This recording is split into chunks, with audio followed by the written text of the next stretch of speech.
Hello मेरे प्यारे बच्चों, मैं आर के सर। ये जो वैकेंसी निकली है DFCCIL, ये एक रेलवे का PSU है और बहुत जबरदस्त नौकरी है। मतलब जो इंडियन रेलवे है उससे अच्छी ये नौकरी मानी जाती है, क्योंकि वहां पर सुविधाएं अच्छी होती हैं। जो एक PSU होता है उसमें सुविधाएं बहुत अच्छी होती हैं। एक प्रकार से ये रेलवे ही है, बस इस रेलवे में मालगाड़ियां चलेगी।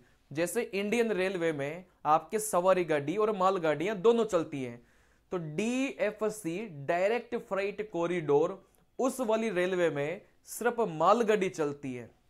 चलिए, तो सारी ही वैकेंसी के बारे में अपन डिस्कशन करेंगे।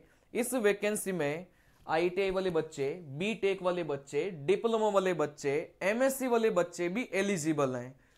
अगर मैं यहां से बात करूंगा BTech और डिप्लोमा वाले बच्चे की, जो सैलरी बनेगी वो करीब 80,000 बनेगी। फॉर्म भरना शुरू हो गए, तो यहां से सारी जानकारी मैं आपको बताऊंगा। देखो, आपकी वैकेंसी निकली है dedicated freight corridor corporation of India limited. इसको अपन DFCCIL भी शॉर्ट फॉर्म में बोलते हैं, ठीक है ना। चलिए, तो ये वैकेंसी है। इसमें देखो, यहां से सबसे पहले मैं आपको डेट बताता हूं। यहां से फॉर्म भरना स्टार्ट हो जाएंगे 18 जनवरी को। देखो, यहां से 18 जनवरी को फॉर्म भरना आपके स्टार्ट हो जाएंगे। चलिए, और यहां से 16 फरवरी को फॉर्म बंद आपके हो जाएंगे। 18 फरवरी से स्टार्ट होंगे, है ना, और 16 फरवरी को आपके जो फॉर्म है वो बंद हो जाएंगे। करेक्शन के लिए 23 से 27 आपको टाइम देके रखा है। CBT1, ये आपके CBT1 अप्रैल 2025 में आपका CBT1 होगा, और यहां से CBT2 आपका होगा अगस्त 2025 में। मतलब CBT1 CBT2 में 4 महीने का अंतर है भाई। अप्रैल, मई, जून, जुलाई, अगस्त, करीब मोटे मोटे 4 महीने आपको मिलेंगे CBT1 CBT2 में। जो बच्चा CBT1 पास कर लेगा, CBT2 में कोई समस्या नहीं आएगी, क्योंकि 4 महीने का समय है। इसके बाद में अपन बात करेंगे एज लिमिट। देख लो भाई यहां से जूनियर मैनेजर की जो पोस्ट है 18 से 30 साल है। एग्जीक्यूटिव की जो पोस्ट है 18 से आपके 30 साल है। और जो MTS की आपकी पोस्ट है उसमें 18 से 33 साल है। इसमें एज रिलैक्सेशन, जनरल वाले का एज रिलैक्सेशन है 5 साल का। OBC वाले का एज रिलैक्सेशन है, सॉरी, ST SC वाले का जो एज रिलैक्सेशन है वो 5 सालों का। OBC वालों का जो एज रिलैक्सेशन है वो 3 सालों का। जनरल वाले बच्चे को कोई एज रिलैक्सेशन नहीं है, ठीक है ना। तो ये आप लोग देख सकते हैं। इसके बाद में अपन बात करेंगे भाई कौन सी पोस्ट में कितने एग्जाम होंगे। देखो, ये कॉलम है CBT1 की, ये कॉलम है CBT2 की। ये फिजिकल इफिशिएंसी टेस्ट है PET, document verification, medical test.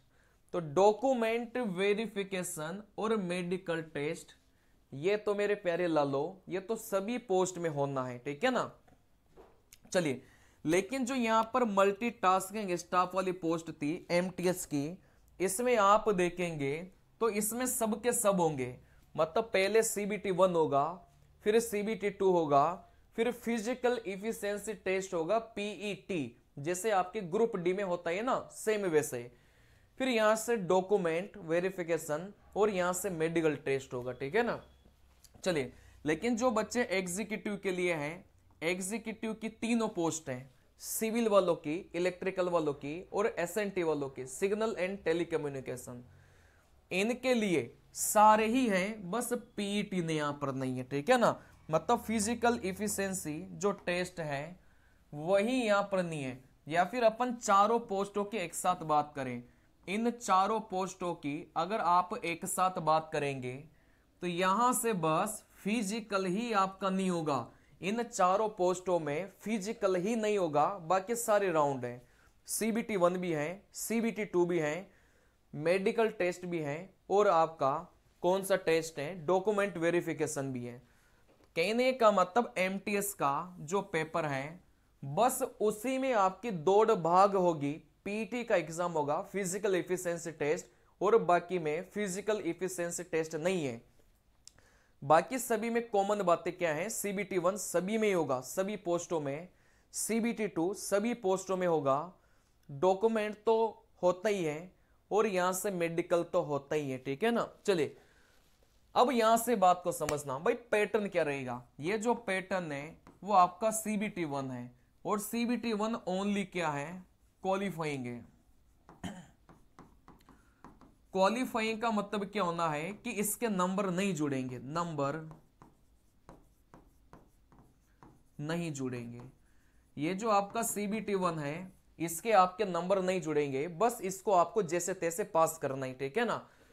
तो जितनी भी पोस्ट हैं CBT 1 का पैटर्न सभी के लिए समान है, बस आपका पेपर का लेवल ज्यादा कम हो सकता है। जैसे MTS वाले का थोड़ा कम आएगा, एग्जीक्यूटिव वाले का थोड़ा ज्यादा जाएगा।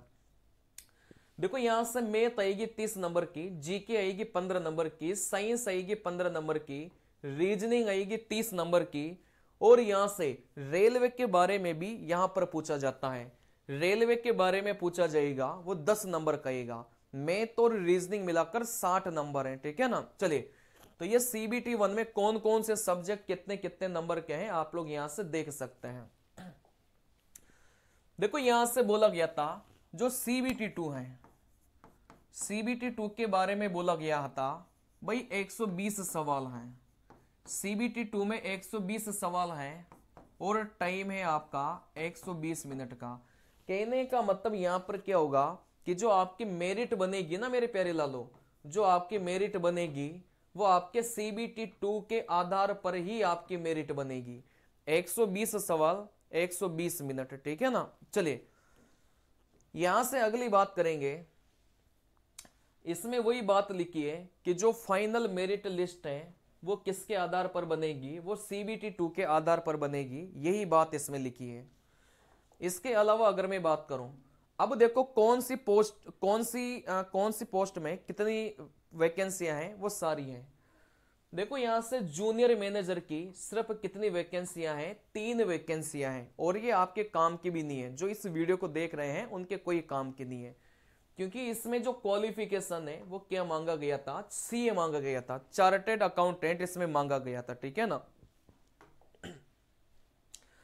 अब आते हैं यहां से एग्जीक्यूटिव। देखो एग्जीक्यूटिव की पोस्ट, जिस बच्चे ने सिविल में डिप्लोमा करके रखा है उनके लिए टोटल मिलाकर कितनी वैकेंसियां हैं, टोटल मिलाकर 36 वैकेंसियां हैं। देखो यहां से बोला गया था, यहां से जो आपका मेडिकल टेस्ट होगा वो A3 स्टैंडर्ड का होगा। अब A1 A2 A3 आपको पता ही होगा ना, रेलवे की तैयारी कर रहे हैं आप लोग। चलिए देखो यहां से कौन कौन एलिजिबल है भाई, यहां से डिप्लोमा वाले एलिजिबल हैं, और यहां से B.Tech वाले आपके एलिजिबल हैं, यहां से M.Tech वाले आपके एलिजिबल है, ठीक है ना। 3 year diploma in civil engineering. फिर आगे बोला गया था है ना, civil engineering transportation, civil engineering construction, civil engineering public health, civil engineering water resources from a recognised university 60%। मतलब सबसे बड़ी बात तो यह है कि इस फॉर्म को वही बच्चा भर सकता है जिसके 60% हो। डिप्लोमा में भी 60% होना चाहिए, और B.Tech M.Tech में भी कितना होना चाहिए, 60% होना चाहिए। मतलब आपके पास में इन तीनों में से कोई सी भी डिग्री है ना, तो आप इस फॉर्म को भर सकते हैं, ठीक है ना। चलिए देखो यहां से अगली वैकेंसी आपकी आ गई एग्जीक्यूटिव में इलेक्ट्रिकल के लिए। एग्जीक्यूटिव में इलेक्ट्रिकल वाली कितनी पोस्ट है, आप बोलेंगे 64 पोस्ट है। अब इन 64 पोस्टों में भी आप यहां से देख सकते हैं 3 years diploma in electrical, electronics, electrical and electronics, power supply, instrumentation and control, industrial electronics, electronics and instrumentation, applied electronics, digital electronics, instrumentation, power electronics. मतलब ये जितनी भी ब्रांचें आपको दे के रखा है सब आप लोग पढ़ लीजिए। इसमें क्या होना चाहिए, वापस आप बोलेंगे सर डिप्लोमा होना चाहिए, या फिर B.Tech होना चाहिए, या फिर M.Tech होना चाहिए। इनमें से आपके पास में कोई सी भी डिग्री हो तो इस फॉर्म को भर सकते हैं, लेकिन इसमें भी कितना बोला गया था, 60% इसमें भी बोला गया था। इसके अलावा अगर मैं बात करूंगा तो 75 वैकेंसी जो सिग्नल एवं टेली कम्युनिकेशन वाले हैं उनके लिए है। मतलब जिस बच्चे ने सिग्नल एवं टेली कम्युनिकेशन से बीटेक या फिर डिप्लोमा करके रखा है उनके लिए कितनी वैकेंसी हैं? 75 वैकेंसी हैं। अब इस पोस्ट के लिए कौन कौन एलिजिबल है? देखो यहां पर आप स्टार्टिंग से पढ़िएगा, सारे एलिजिबल हैं। जिसने कंप्यूटर साइंस से बीटेक कर रखा है वो भी एलिजिबल है, आईटी से इंफॉर्मेशन टेक्नोलॉजी से जिसने कर रखा है वो भी एलिजिबल है, इलेक्ट्रॉनिक्स से जिसने बीटेक कर रखा है वो भी एलिजिबल है। तो आप लोग यहां से देख सकते हैं अगर इनमें से आपके पास भी डिग्री या डिप्लोमा है तो भी आप इसका फॉर्म भर सकते हैं। 60% बस होना चाहिए। इसके अलावा जो आप एलिजिबल हैं ज्यादातर बच्चे एमटीएस की पोस्ट के लिए, देखो यहां पर एमटीएस की कितनी पोस्ट है? 464 पोस्ट है। अच्छी पोस्ट है। इसमें आपकी क्या मांगी है? 10वीं के साथ में आपकी आईटीआई होना जरूरी है। मतलब दोनों ही होना जरूरी है। 10वीं के साथ में आईटीआई होना जरूरी है। जिस बच्चे ने 10वीं करके रखा है और साथ में आईटीआई करके रखा है, आईटीआई कितने का? कम से कम 1 साल का। मतलब 1 साल का भी अगर आपने कोर्स करके रखा है टेक्निकल वाला तो भी आप इस वैकेंसी के लिए एलिजिबल हैं। चलिए, लेकिन जो आईटीआई है उसमें 60% होना जरूरी है। कई सारे बच्चों के 60% नहीं है तो आप लोगों ने थोड़ी मेहनत कम की है। तो जिस बच्चे के 60% है आईटीआई में वही इस फॉर्म को भर सकता है। चलिए देखो 10वीं में कितनी भी परसेंटेज हो सकती है। 10वीं के परसेंटेज को नहीं देखा, यहां पर सिर्फ आईटीआई में 60% होना जरूरी है। ठीक है ना। चलिए, तो यहां से आपकी 464 क्या है टोटल मिलाकर वैकेंसीज है। अब यहां से बात को समझना, ये वही बात है कि 60% आपके क्या होना चाहिए? नंबर होना चाहिए। वही बात लिखा है। अगली बात अपन देखेंगे तो यहां से एज लिमिट अपन ने देख ही लिया। अगली बात फॉर्म की फीस। भाई यहां पर जो फॉर्म है ना वो जूनियर मैनेजर के लिए 1000 है और यहां से मल्टीटास्किंग स्टाफ के लिए कितना है? 500 है। मतलब जूनियर मैनेजर और जो एग्जीक्यूटिव है उसके लिए कितना है? 1000 है। मतलब जिस वैकेंसी में जो डिप्लोमा और बीटेक वाले एलिजिबल थे उसकी फॉर्म की फीस 1000 है। लेकिन ये जो 10th प्लस आईटीआई वाली पोस्ट थी इसमें कितनी है? 500 है। और इसमें भी जो एससी एसटी वाले हैं उनकी फॉर्म की फीस 0 है। मतलब उनकी कोई फॉर्म की फीस नहीं लगेगी। तो जितने भी बच्चे एसटी एससी वाले हैं आपकी फॉर्म की फीस तो लगी नहीं रही, तो आप इस फॉर्म को जरूर भरिएगा। ठीक है ना। चलिए, तो इस वीडियो में इतना ही काफी था।